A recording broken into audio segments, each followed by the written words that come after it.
Big TV భక్తి సమాచారం WhatsApp ఛానల్లో జాయిన్ అవ్వండి. అన్ని విశేషాలు ఎప్పటికప్పుడు తెలుసుకోండి. శ్రీ మహాగణాధిపతయే నమః. ఐం మహాసరస్వత్యే నమః. శ్రీ లలితాంబికాదేవ్యే నమః. చాలామంది మనస్సుల్లో ఉండేటువంటిది ఏమిటి అంటే, మేము ఉదయం లేస్తే పరమనిష్టగా దైవారాధన చేస్తున్నాము గురువుగారు, మేము ఎంతో భక్తి ప్రపత్తులతో శ్రద్ధతో చేస్తున్నాము, దైవ ఆరాధన లేనిదే మాకు ముద్ద దిగదు, దేవుడికి మాకు కలిగినంతలో దేవుడికి పెట్టే మేము తింటున్నాము, ఎంత చేస్తూ ఉండినా మాకెందుకో కష్టాలు మాకే ఉన్నాయి, మరి ఎందుకు మాకు ఈ కష్టాలు ఎప్పుడు తీరుతాయి, మేము అనుకున్నటువంటిది ఎప్పుడు మాకు మేలు జరుగుతుంది అనేటువంటిది ప్రతి వాళ్ళల్లోనూ ఉండేటువంటి ప్రశ్న. ఇది చాలా పెద్ద ప్రశ్నార్థకమైనటువంటిది.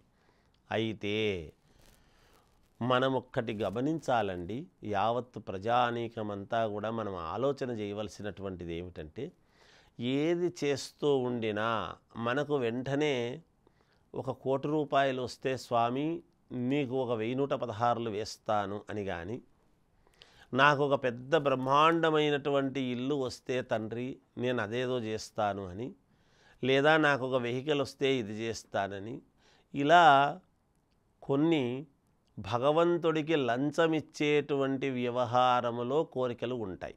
అయితే అలా కాదు మనము కోరుకోవాల్సినటువంటిది. మనము చేసేటువంటి పూజ ఏ విధంగా చేస్తున్నాము, ఎందుకు మనకు ఫలితము రావటం లేదు, మనకేమి కావాలనో మనకంటే కూడా భగవంతుడికి బాగా తెలుసు, దైవానికి బాగా తెలుసు. ఎందుకంటే భగవంతుడు ఎప్పుడూ కూడా సర్వాంతర్యామి కాబట్టి, దేవత కావచ్చు, దేవుడు కావచ్చు, మనము అనేక మంది అనేక రకాల పేర్లతో మనము పిలుచుకుంటూ ఉంటాం. ఎన్ని పేర్లతో పిలిచినా, ఎన్ని రకరకాల రూపాలు ఉండినా దైవం అనేటువంటి పదం అయితే ఒక్కటే. కనుక ఆయనకు తెలుసు మనకేమి కావాలి అనేటువంటిది. మనము నిస్వార్థముగా చేసేటువంటిది చెయ్యాలి.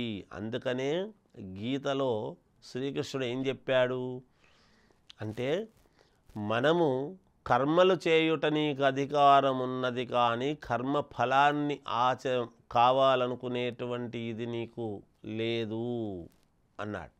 అట్లని మరి మనకు కర్మ ఫలితాన్ని మనం ఆశించే అధికారం లేనప్పుడు మనం చేయడం ఎందుకు అని మానేయకూడదు అని కూడా అన్నాడు కదా. అట్లని కర్మలు చేయుట మానరాదు అని కూడా అన్నాడు కదా. అంటే మనము నిత్యకృత్యములో భాగముగా మనము చేసుకునేటువంటిది నిస్వార్థముగా ఏమీ అడగకుండా భగవంతుడికి ఎప్పుడైతే చేస్తామో తప్పకుండా మనకు ఫలితాలు వస్తాయి. మనం అడుగుతూ ఉంటాం, అడిగే కొద్దీ భగవంతుడు ఇవ్వడు. దీనికి ఒక చిన్న కథ చెబుతాను నేను, ఏమిటి అనేది. ఇలాగే అందరూ వాపోతూ ఉంటే త్రిలోక సంచారి అయినటువంటి నారదుడు శ్రీ మహావిష్ణువు దగ్గరికి వెళ్ళాడు. ఏమిటయ్యా, వాళ్ళు అనేక రకాలుగా నిన్ను అనేక రకాల రూపాలతో ఉన్న నిన్ను నిత్యము ఆరాధిస్తూ ఉన్నారు కదా, మరి వాళ్ళు అంత ఆరాధిస్తున్నప్పుడు వాళ్ళకెందుకు నువ్వు అంత కష్టాలు పెడుతున్నావు, ఏమిటి నీ యొక్క ఉద్దేశ్యము, వాళ్ళకు మేలు చెయ్యాలి కదా, వాళ్ళందరూ నాతో బాధపడుతున్నారు అని వచ్చి అడిగితే, దీనికి నేను నీకు చెప్పడము కంటే క్రియాపూర్వకముగా నీకు కొంత చూపిస్తాను దా అని చెప్పి అక్కడ వైకుంఠము నుంచి 2 బ్రాహ్మణ వేషధారులై కిందికి వచ్చారంట భూలోకానికి. వచ్చి బాగా డబ్బు ఉండేటువంటి ధనికుడు మహారాజు దగ్గరికి వెళ్ళారు. భవతి భిక్షాందేహి అన్నాడు. అనంగానే ఆ రాజు కింది నుంచి పై వరకు చూసి, మీకేమయ్యా కాళ్ళు చేతులు బాగున్నాయి, కష్టపడి సంపాదించుకొని తినవచ్చును కదా, నన్ను అడుగుతున్నారేమిటి, 1 రూపాయి కూడా దమిడి ఇవ్వను, వెళ్ళిపోండి అని చెప్పి పైగా తిట్టాడంట. ఎలా అంటే అలా తిడితే ఈయన శ్రీ మహావిష్ణువు బ్రాహ్మణ రూపంలో ఉండేటువంటి మహనీయుడు ఏం చెప్పాడంటే, అఖండ ఐశ్వర్యాభివృద్ధిరస్తు అని ఆశీర్వచనం చేశాడట. సరే, నారదుడు విస్తుపోయాడు. ఏమిటి, మనల్ని ఇంతగా తిడితే 1 రూపాయి దానం ఇవ్వలేదు, మనం అడిగితే ఇంత కోట్లకు ఆస్తి ఉంది, 1 రూపాయి మనకి ఇవ్వలేదు, ఇస్తే అతనికి పోయేదేమి లేదు, మరి ఎందుకు ఇవ్వలేదు, పైగా ఇంకా అఖండ ఐశ్వర్యాభివృద్ధిరస్తుని ఆశీర్వచనం చేస్తున్నాడు ఏమిటి అనుకున్నాడు. అనుకొని ఇంకొక చోటికి పోదామురా అని పిలుచుకెళ్ళాడంట నారదుడిని. ఒక పండు ముసలావే, ఆమె ఒక ఆవును పెట్టుకొని ఉదరపోషణార్థం ఆమె ఆ ఆవు పాలు తాగుతూ జీవనం సాగిస్తూ ఉన్నది. ఇంకా వేరే ఎవ్వరూ లేరు. పండు ముదుసలి. అమ్మ ఆకలి అవుతుంది అని అడిగారు ఇద్దరు. వెళితే నాయన నేనేదో ఆవు పాలు తాగి జీవిస్తూ ఉన్నాను, నా దగ్గర వేరే ఆధారం అంటూ ఏమీ లేదు, సరే ఒక గ్లాసులో ఉన్నాయి అని చెరి సగము ఆ ఆవు పాలు ఇచ్చింది. ఆమె దగ్గర కలిగినంతలో ఇచ్చేసింది. ఆమె ఇస్తే అవి చెరి కొంచెము తాగంగానే ఈ శ్రీ మహావిష్ణువు ఏం చేశాడయ్యా అంటే, బ్రాహ్మణ వేష రూపధారి ఉన్నాడు కదా అని ఆ గోవును వెంటనే కైవల్య ప్రాప్తిరస్తు అన్నాడు. వెంటనే చనిపోవాలి అని ఆశీర్వచనం చేశాడు.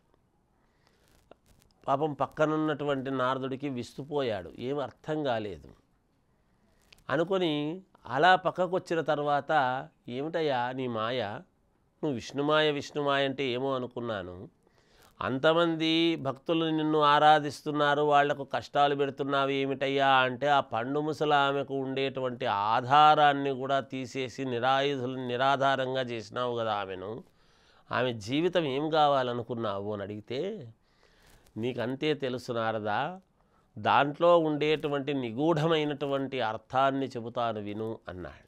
ఏమిటి అంటే, ఆ గోవు, ఆ పండు ముసలామె ఏమనుకుంటుందంటే గోవును చూసి, నేను గనక కాలము చేస్తే ఈ గోవును ఎవరు చూస్తారా అనేటువంటి బాధతో బ్రతుకుతూ ఉంది ఆమె. అందువలన తొందరగా ఆమె ఉండంగానే ఆ గోవు గనక చనిపోతే ఆమె నాకంటే ముందే ఇది వెళ్ళిపోయింది అని సంతోషముగా ఆమె జీవితాన్ని చాలిస్తుంది. ఎప్పుడైతే ఆ గోవుకు సేవ చేసినటువంటి దానికి గాను ఆమె అలా చేసి ఉందో దాని మీదనే ప్రేమ పెట్టుకొని ఉంది కాబట్టి ఆమె స్వర్గలోకాన్ని అధిరోహించి పరమ పుణ్యప్రదముగా ఆమె జీవితము గడుపుతుంది రాబోయేటువంటి రోజులలో అన్నాడు. సరే బాగుంది, ముసలామెకు ఇది ఇచ్చావు బాగుంది, మరి మహారాజుకి ఏమిటి అంత ఆస్తి ఉంది కదా, మరి అతనికి ఎందుకు అఖండ ఐశ్వర్యాభివృద్ధినిచ్చావు అంటే, అతనికి ఆస్తి మీద వ్యామోహము చాలా ఉంది.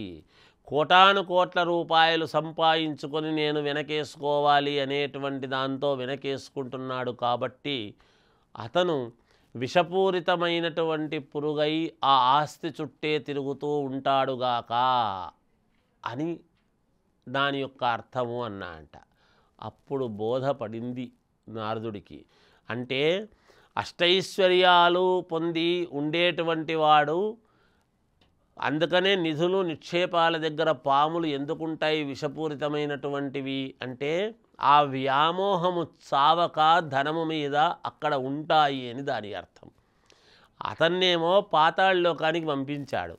ఈ పండు ముసలామెను వైకుంఠానికి ఊర్ధ్వలోకాలకు తీసుకువెళ్ళాడు. చూసారా, అంటే మనము ఇంత కష్టపడుతున్నామే, ఇంత పూజలు చేస్తున్నామే, మనకి కష్టాలు ఎందుకు అని అనుకోకూడదు.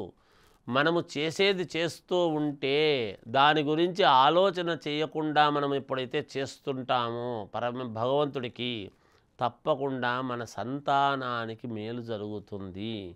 ఒకవేళ మనకే కూడా ఇవ్వవచ్చును.